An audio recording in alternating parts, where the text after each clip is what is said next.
As game two started, you could see the Celtics had no memory of game one. They were putting up shots left and right, clank, clank, brick, miss. This can't be. Coca texting me, David, they're not close to 40% from three-point range. And I said, Coca, it's early.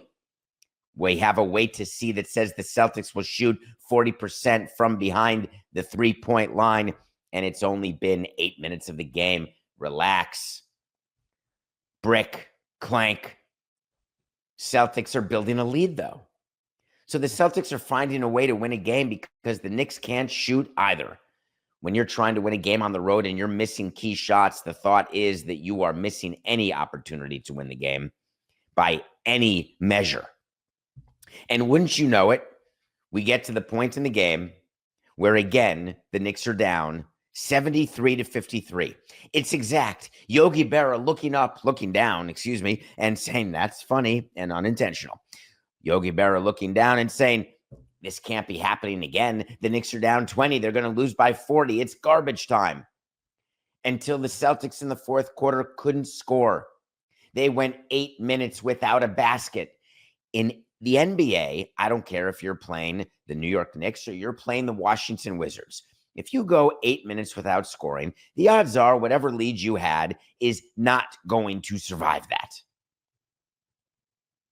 The first points the Celtics scored were on a dunk with about 18 seconds left by Jason Tatum, which gave the Celtics actually a lead after the Knicks had taken the lead and come all the way back. Yada, yada, yada. The Knicks won the game 91-90 in a throwback to yesteryear, where watching the NBA meant watching physical play, meant watching defensive battles, where the commissioner of the NBA said, I think we ought to make some changes because our fans don't enjoy these 94-90 Knick victories over the Pacers in game sevens, at which I said, it's the opposite. I am more than happy to watch a 91-90 game. But my recollection of my 91-90 games during the height of my fandom was not that it was these number of bricks, and it may be my memory playing tricks on me. Approximately 31 minutes ago, before we started the show, as we are preparing to come to you at 8 a.m. live on the Nothing Personal with David Samson YouTube channel, Coke and I were going over some stats, some issues, some points. And I said, Michael Jordan would never do what Jason Tatum did.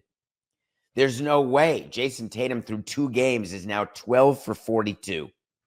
5 for 20 from 3. Michael Jordan never had a game like that. It took Coke about 10 seconds to tell me that I had something that very few people talk about. It's called Jordan brain. I've got it. I have such knee-jerk reaction to Jordan's greatness because of the number of times that he beat my team, that he put a stake through my heart of fandom, that to me, Michael Jordan couldn't have had a bad game until he tells me in 1997 he had a game where he shot 9 for 30 and 0 for 8 from behind the arc.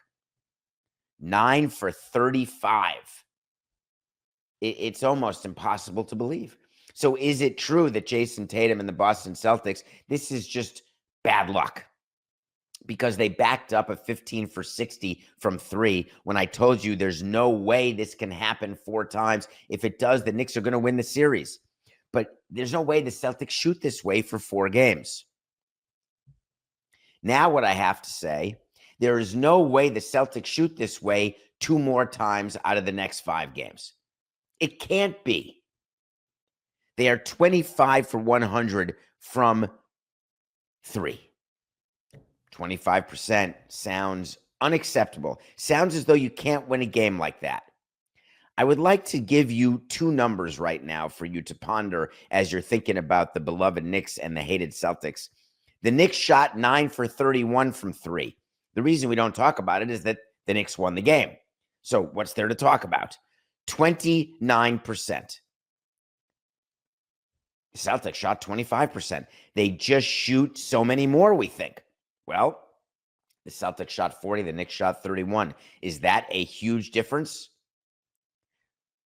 The Celtics shot 36% from the field. The Knicks shot 43% from the field. And you get a 1-point victory with the Mikal Bridges defensive play at the end, exactly like in game 1 when he took the ball from Jaylen Brown in overtime. In game 2, he comes over from the weak side and basically strips the ball, steals the ball, sort of a block from Jason Tatum in what would have to only be described as a breakdown of a play.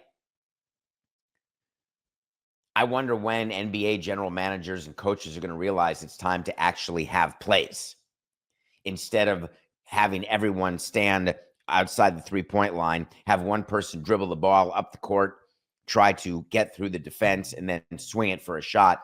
An actual play that involves an easy hoop, since it turns out the Celtics didn't need a 3 at the end of the game, but they've atrophied in terms of how to get 2s because they rely so much on the 3. But they also made 3s in historic numbers during the course of this season, so you can excuse them for not thinking that, oh, this can't happen again. This whole deja vu thing is a yogiism. Well, guess what? Not only is it not, but it puts the Knicks in position where they have an 85% chance, a little tiny bit more than 85% chance to win this series, to eliminate the Celtics from the playoffs. Jaylen Brown and Jason Tatum have some serious work to do as they head to New York.